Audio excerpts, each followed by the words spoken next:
Hi,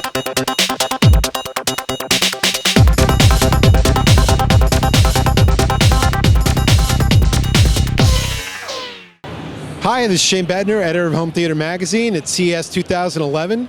We're at the JVC booth and we're looking at JVC's 2011 line of 3D front projectors. We're here with Chris Deutsch from JVC.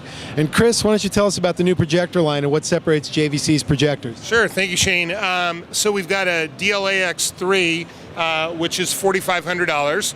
And this is our 3D-enabled, entry-level 3D-enabled projector for 2011 with a 50,001 native contrast. And I'll get into native contrast a little more in just a second. We have a DLA X7, which is THX certified with additional adjustability, additional connectivity, some upgrades to the actual light engine that give you picture quality improvements, a little more accurate color, a little better black level. This is $8,000. And then we have a DLA X9. This is our flagship model, similar functionality to the 7, but with hand-selected parts and some extra attention in the final assembly to max out that native contrast at 100,001. Now, the basic thing to understand, the reason JVC is so popular in projectors is that whole idea of native contrast. And most projectors use a dynamic iris, and the amount of the black level and the peak whites changes from scene to scene.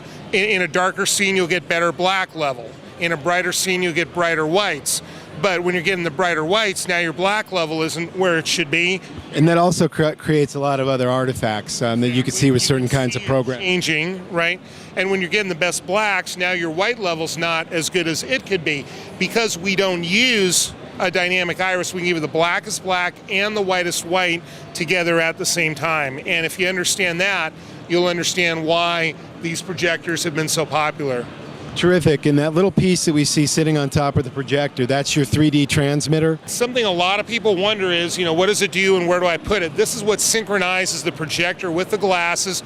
All you really need to do is set it on top of the projector, aim it at the screen. It's got very much adequate range to bounce off the screen and back to the glasses that your audience is using.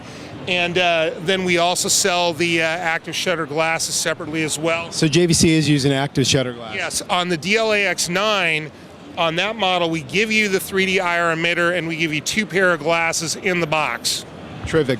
Chris, another thing I wanted to talk about, your projectors are THX certified for 3D, and at this current time they're the only projectors on the market THX certified for 3D. Tell us what that means. Well, the great thing is that with THX you have essentially a one-touch or a simple setting that'll give you optimal results for 2D mode and a different setting that is optimized for 3D mode. So if you go into our screen select menu and select the correct screen preset, and then you go in and use the THX preset, you're going to get very predictable, excellent results without a lot of hassle right out of the box. You can certainly still dial it in a little more if you want, but you're so close right But out of the box you get an as the director intended cinema. Exactly, right. Terrific. Well, thanks very much, Chris. Really appreciate that wrap up. I'm also happy to let home theater readers know JVC's projectors have been fixtures in our top picks in the front projector category for years now. The LX7, the DLA X7, and the DLA X3 are currently in-house and the reviews are underway. We don't know yet just how bright the future is going to be for 3D, but in the meantime, I can tell you we are all definitely going to be wearing shades.